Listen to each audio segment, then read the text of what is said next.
La declaración de Randolph Carter.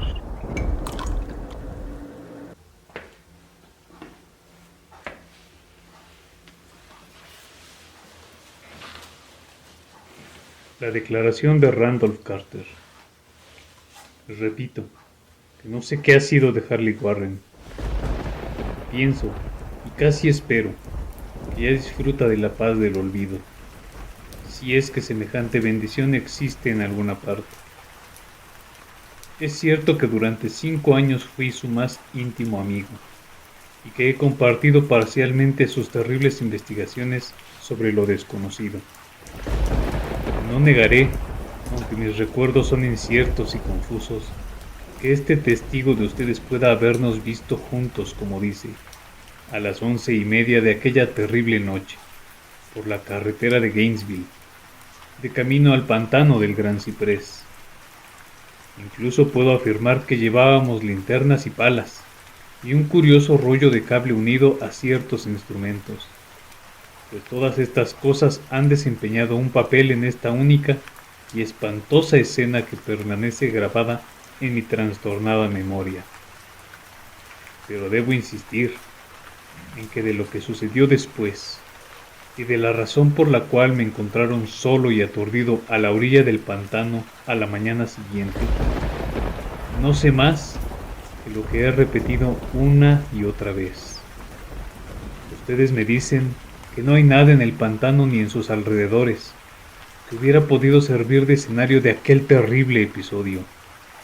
Y yo respondo que no sé más de lo que vi. Ya fuera visión o pesadilla, deseo fervientemente que así haya sido.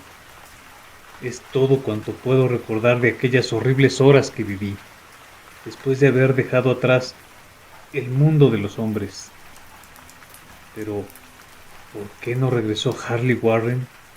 Es cosa que solo él, o su sombra, o alguna innombrable criatura que no me es posible describir, podrían contar. Como he dicho antes, yo estaba bien enterado de los sobrenaturales estudios de Harley Warren, y hasta cierto punto participé en ellos. De su inmensa colección de libros extraños sobre temas prohibidos, he leído todos aquellos que están escritos en las lenguas que yo domino, pero son pocos en comparación con los que están en lenguas que desconozco. Me parece que la mayoría están en árabe, y el infernal libro que provocó el desenlace, volumen que él se llevó consigo fuera de este mundo, estaba escrito en caracteres que nunca he visto en ninguna otra parte. Warren no me dijo jamás de qué se trataba exactamente. En cuanto a la naturaleza de nuestros estudios, debo decir nuevamente que ya no recuerdo nada con certeza, y me parece misericordioso que así sea, porque se trataba de estudios terribles, a los que yo me dedicaba más por morbosa fascinación que por una inclinación real. Warren me dominó siempre, y a veces le temía. Recuerdo cómo me estremecí la noche previa a que sucediera aquello, al contemplar la expresión de su rostro mientras me explicaba con todo detalle por qué, según su teoría, ciertos cadáveres no se corrompen jamás, sino que se conservan carnosos y frescos en sus tumbas durante 1000 años. Pero ahora ya no le tengo miedo a Warren, pues sospecho que ha conocido horrores que superan mi entendimiento. Ahora temo por él. Confieso una vez más que no tengo una idea clara de cuál era nuestro propósito aquella noche.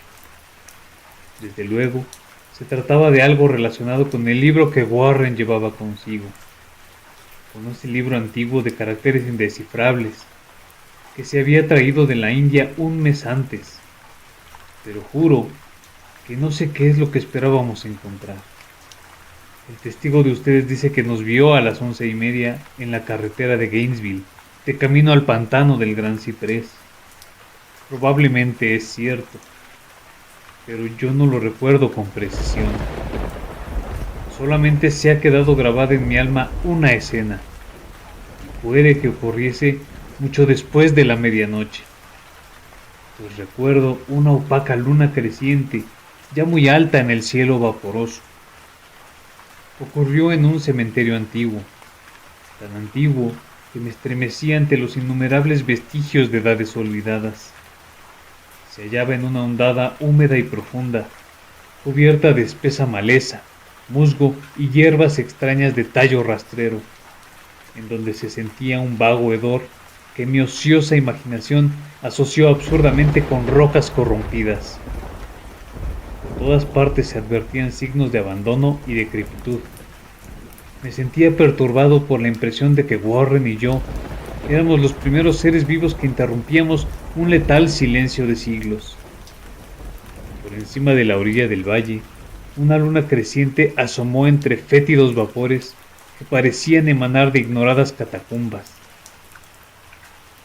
y bajo sus rayos trémulos y tenues puede distinguir un repulsivo panorama de antiguas lápidas, urnas, cenotafios y fachadas de mausoleos, todo convertido en escombros musgosos y ennegrecido por la humedad y parcialmente oculto en la densa exuberancia de una vegetación malsana.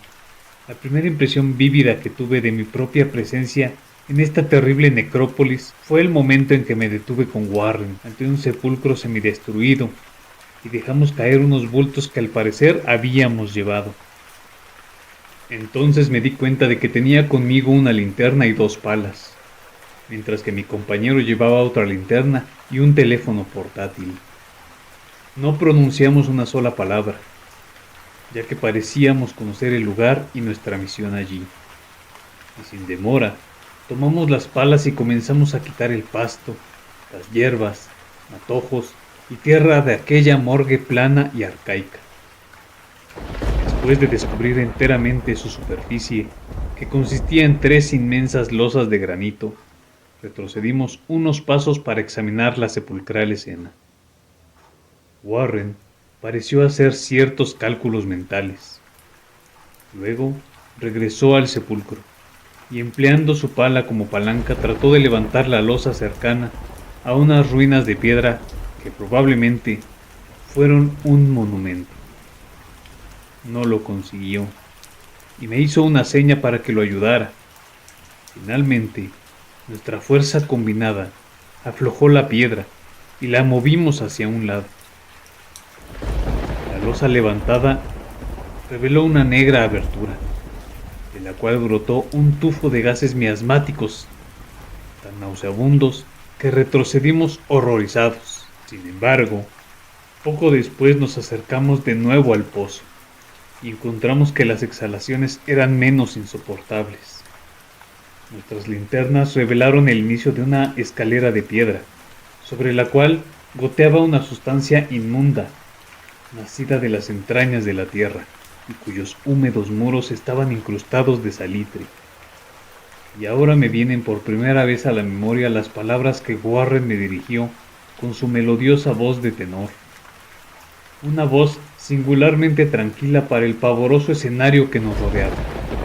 Lamento mucho tener que pedirte que aguardes en el exterior, hijo, pero sería un crimen permitir que baje a este lugar una persona de tan frágiles nervios como tú. No puedes imaginarte ni siquiera, por lo que has leído y por lo que te he contado, las cosas que voy a tener que ver y hacer. Es un trabajo diabólico, Carter, y dudo que nadie que no tenga una voluntad de acero pueda pasar por él y regresar después a la superficie vivo y en su sano juicio. No quiero ofenderte, y bien sabe el cielo que me gustaría tenerte conmigo. En cierto sentido, la responsabilidad es mía, y no podría llevar a un manojo de nervios como tú a una probable muerte o a la locura. Ya te digo que no te puedes imaginar cómo son realmente estas cosas, pero te doy mi palabra de mantenerte informado por teléfono de cada uno de mis movimientos. Tengo aquí cable suficiente para llegar al centro de la Tierra y volver. Aún resuenan en mi memoria aquellas serenas palabras y todavía puedo recordar mis objeciones. Parecía yo desesperadamente ansioso de acompañar a mi amigo a aquellas profundidades sepulcrales, pero él se mantuvo inflexible. Incluso amenazó con abandonar la expedición si yo seguía insistiendo.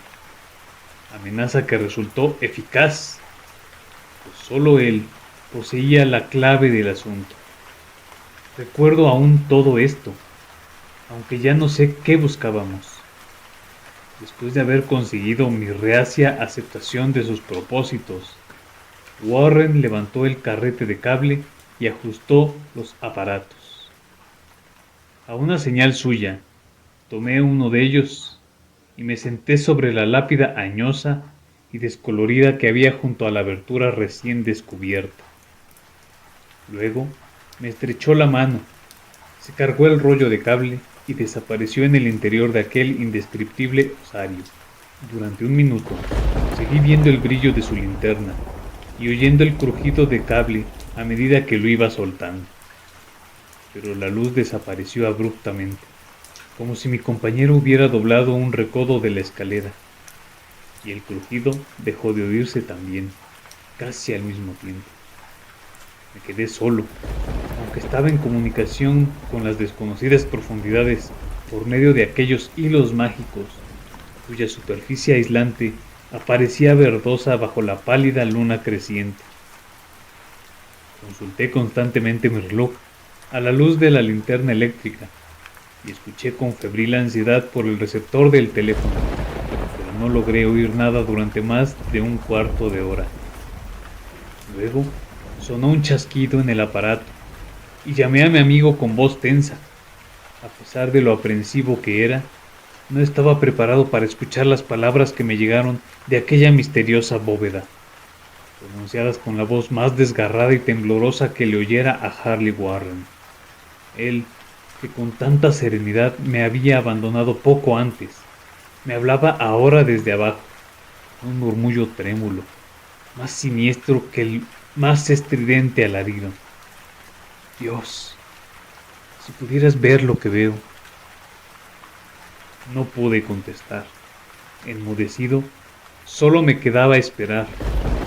Luego volví a oír sus frenéticas palabras. Carter, es terrible. Monstruoso, increíble. Esta vez no me falló la voz y derramé por el transmisor un aluvión de excitadas preguntas. Aterrado, seguí repitiendo: Warren, ¿qué es? ¿Qué es? De nuevo, me llegó la voz de mi amigo, ronca por el miedo, teñida, ahora de desesperación. No te lo puedo decir, Carter. Es algo que no se puede imaginar. No me atrevo a decírtelo. Ningún hombre podría conocerlo y seguir vivo. Dios mío, jamás imaginé algo así. Otra vez se hizo el silencio, interrumpido por mi torrente de temblorosas preguntas. Después se oyó la voz de Warren en un tono de salvaje terror. Carter, por el amor de Dios, vuelve a colocar la losa y márchate de aquí si puedes. Rápido, déjalo todo y vete. Es tu única oportunidad. Hazlo y no me preguntes más. Lo oí, pero solo fui capaz de repetir mis frenéticas preguntas. Estaba rodeado de tumbas, de oscuridad y de sombras, y abajo se ocultaba una amenaza superior a los límites de la imaginación humana. Pero mi amigo se hallaba en mayor peligro que yo, y en medio de mi terror sentí un vago rencor de que pudiera considerarme capaz de abandonarlo en tales circunstancias. Más chasquidos. Y después de una pausa, se oyó un grito lastimero de Warren. ¡Esfúmate, por el amor de Dios! ¡Pon la losa y esfúmate, Carter! Aquella jerga infantil que acababa de emplear mi horrorizado compañero me devolvió mis facultades. Tomé una determinación y le grité: ¡Warren, ánimo! ¡Voy para abajo! Ante este ofrecimiento, el tono de mi interlocutor cambió a un grito de total desesperación. ¡No, no! No puedes entenderlo. Es demasiado tarde. Y la culpa es mía. Pon la losa y corre. Ni tú ni nadie puede hacer nada ya. El tono de su voz cambió de nuevo. Había adquirido un matiz más suave, como de una desesperanzada resignación. Sin embargo, permanecía en él una tensa ansiedad por mí. ¡Rápido! Antes de que sea demasiado tarde. Traté de no hacerle caso. Intenté vencer la parálisis que me retenía y cumplir con mi palabra de acudir en su ayuda. Pero lo que murmuró a continuación me encontró aún inerte, encadenado por mi absoluto horror. Carter, apúrate. Es inútil.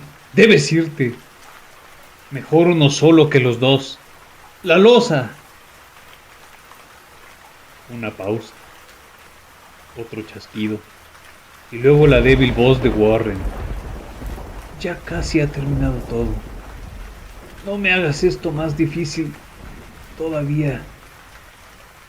Cubre esa escalera maldita y salva tu vida.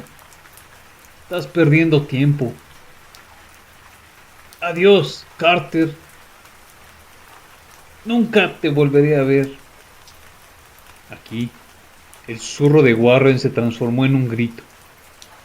Un grito que se fue convirtiendo gradualmente en un alarido preñado del horror de todos los tiempos. ¡Malditas sean estas criaturas infernales!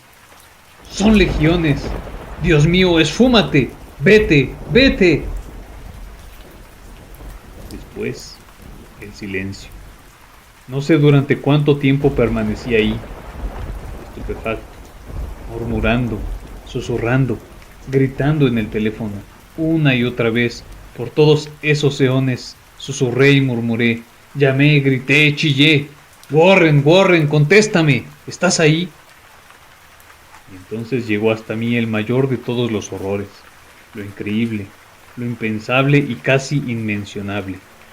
He dicho que me habían parecido eones el tiempo transcurrido desde que oyera por última vez la desgarrada advertencia de Warren, y que solo mis propios gritos rompían ahora el terrible silencio.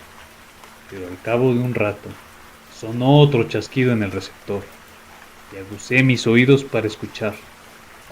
Llamé de nuevo. Warren, ¿estás ahí? Y en respuesta, oí lo que ha provocado estas tinieblas en mi mente.